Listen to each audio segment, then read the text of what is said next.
En este viernes 2 de enero de 2026 regresamos en France 24 con Directo América. Soy Valentina Torres Sánchez, vamos a revisar los hechos que son noticia de esta hora. Irán rechazó lo dicho por Donald Trump, quien aseguró que acudiría en ayuda de los manifestantes iraníes si hay represión estatal. El gobierno de Teherán advirtió que cualquier injerencia tendría graves consecuencias. Esto en medio de las protestas, que ya cumplen una semana por la crisis económica en el país. En Yemen, los separatistas que actúan en el sur del país denunciaron 7 bombardeos realizados por Arabia Saudita en apoyo al gobierno central. Riad no confirmó los ataques. Esto solo un día después del pacto al que habían llegado ambas partes para permitir que el gobierno ingresara a las zonas que los secesionistas tomaron. Fueron identificados 113 de los heridos en el incendio de Año Nuevo en Suiza, entre ellos 14 franceses y 11 italianos. Esto mientras continúa la investigación sobre la explosión en Crans Montana, que dejó además alrededor de 40 muertos. El gobierno declaró 5 días de luto al tiempo que los lesionados siguen internados en hospitales de la zona. Tenemos reporte.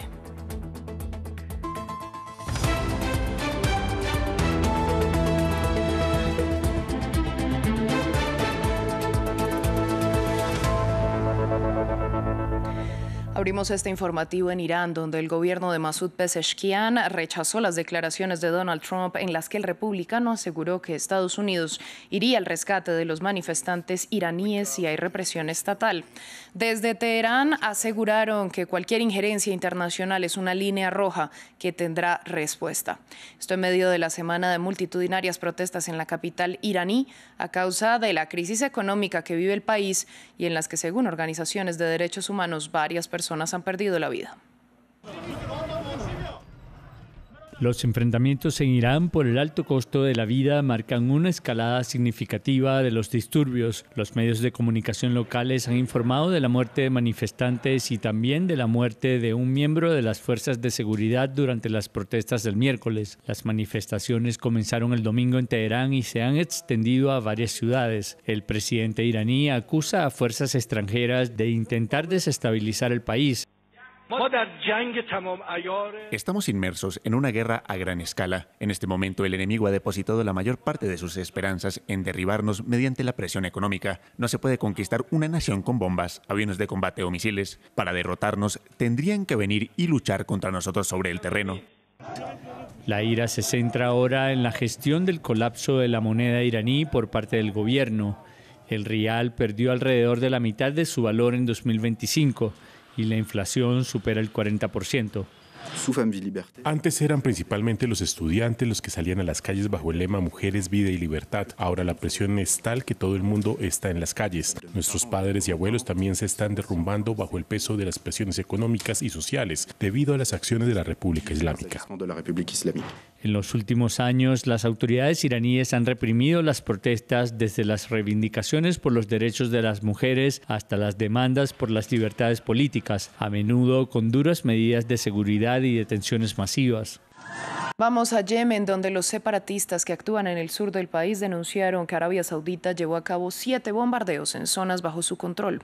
Los ataques no tuvieron confirmación inmediata de Riad. Se producen solo un día después de que los secesionistas anunciaron un pacto con el gobierno central para que este último pudiera ingresar a las zonas de las que los separatistas tomaron el control. Recordemos que el Ejecutivo, reconocido internacionalmente, cuenta con el apoyo de Arabia Saudita, mientras que el CTS tiene el respaldo de Emiratos Árabes. Esta operación no se dirige a ningún componente político o social, no apunta a civiles y no afecta de ninguna manera a la vida de los ciudadanos ni a sus intereses. Esta operación no es una declaración de guerra ni un intento de escalada. Más bien, es una medida preventiva responsable destinada a neutralizar las armas del caos, prevenir el uso de campamentos como herramientas para amenazar la seguridad de Hadramut y su pueblo, y proteger la gobernación de escenarios peligrosos que solo sirven al caos y a los enemigos del Estado. En Suiza, las autoridades informaron que ya fueron identificados 113 de los heridos, mientras continúa la investigación sobre las causas de la explosión que generó el incendio en el bar de una estación de esquí de Crans-Montana y que también dejó alrededor de 40 muertos. El gobierno decretó 5 días de luto al tiempo que los lesionados por los hechos siguen internados en varios hospitales de la zona. Xavier Colás, enviado especial de France 24, nos amplió los detalles.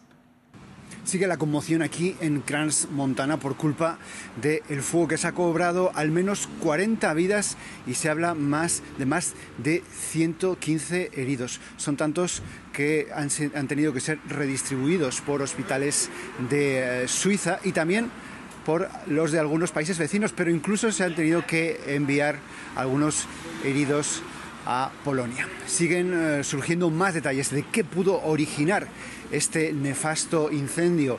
Se han conocido imágenes en las que aparecen personas usando bengalas, aproximándolas demasiado al techo, que era de papel o de madera, y parece que se prendió de una manera muy rápida. Solo había, según algunos testigos, una escalera para que saliesen 100 personas. El gobierno suizo ha decretado 5 días de luto por la tragedia.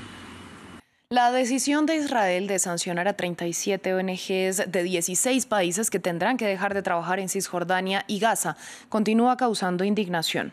El gobierno de Benjamin Netanyahu comunicó la medida esta semana, por lo que los trabajadores extranjeros de esas organizaciones tendrán que salir de los territorios palestinos antes del 1 de marzo. Para analizar el contexto y las implicaciones, conectamos con Nicolás Dota, el director general de Médicos del Mundo en España, una de las ONG vetadas.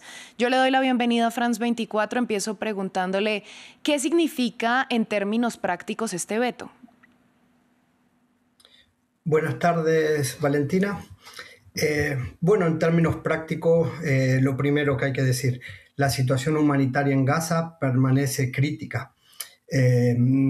Las necesidades en acceso a la salud, en vivienda, en alimentación, en acceso a agua segura son extremas, con lo cual estas medidas que restringen buena parte del trabajo de organizaciones humanitarias que sostienen estos servicios no hace más que empeorar la situación, con lo cual nos preocupa la sostenibilidad de estos servicios por el impacto humano que tienen en los habitantes de Gaza.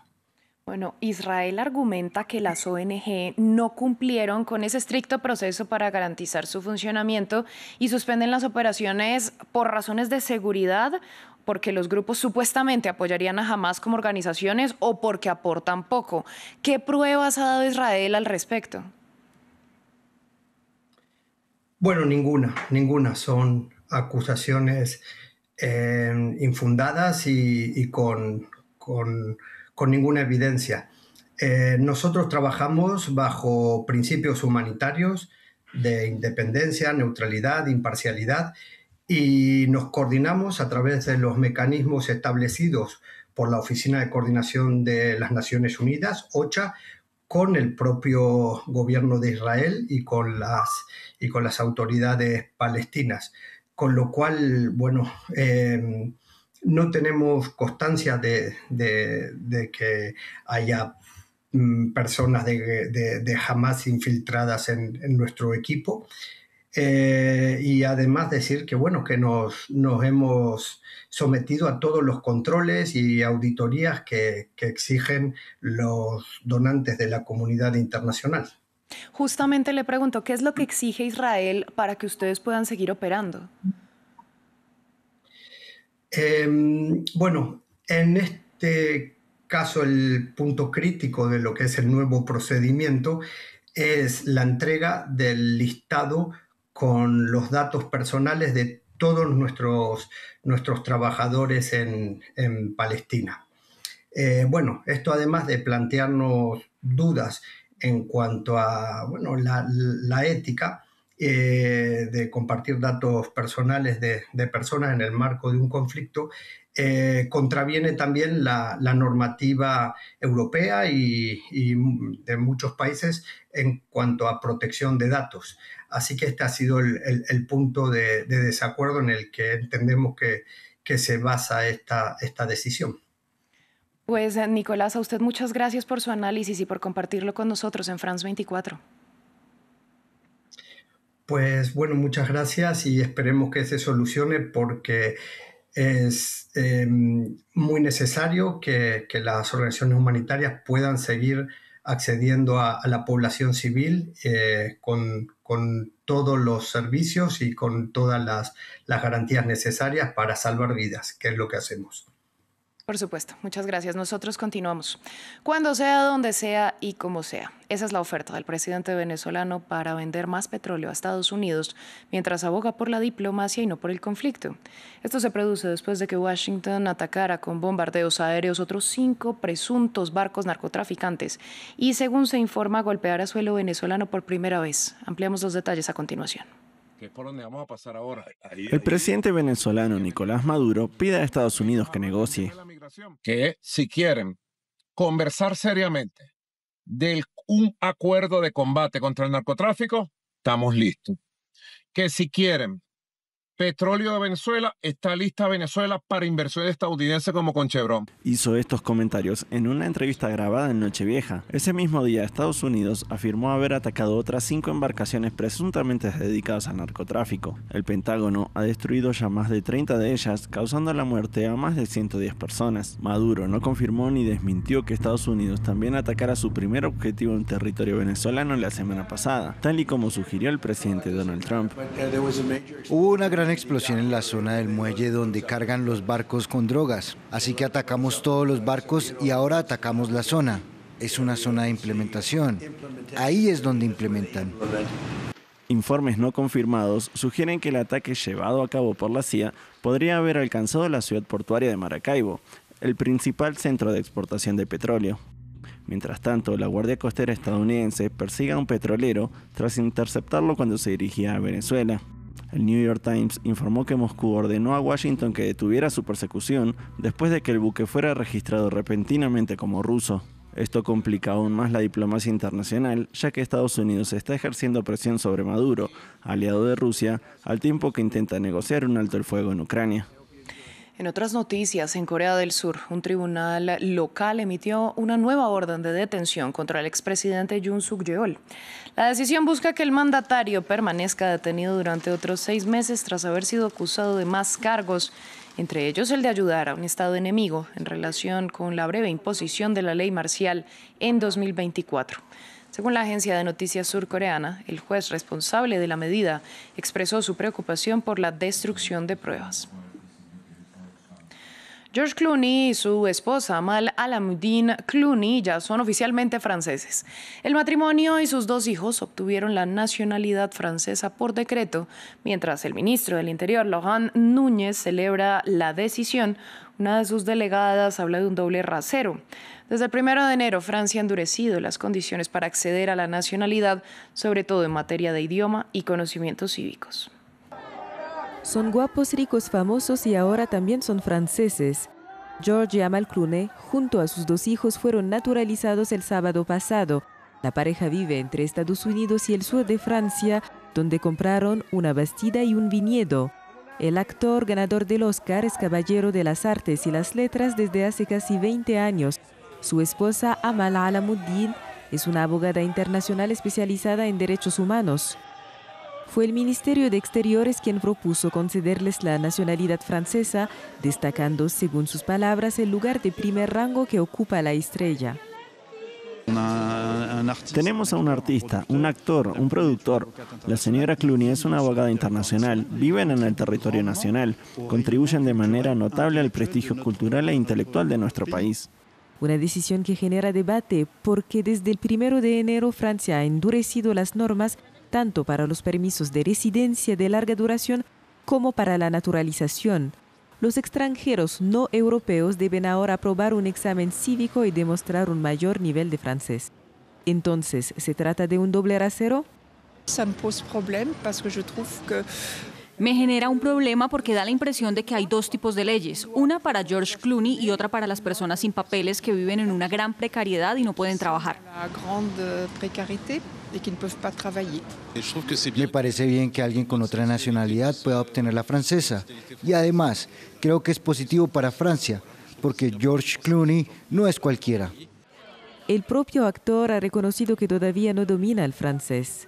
Me encanta la cultura francesa y su idioma, aunque sigo siendo igual de malo después de 400 días de clases. Otra figura del cine estadounidense ha manifestado recientemente su intención de solicitar la nacionalidad francesa, el director Jim Jarmusch, quien asegura querer poder escapar de Estados Unidos. Fin del informativo de ustedes. Gracias por su sintonía.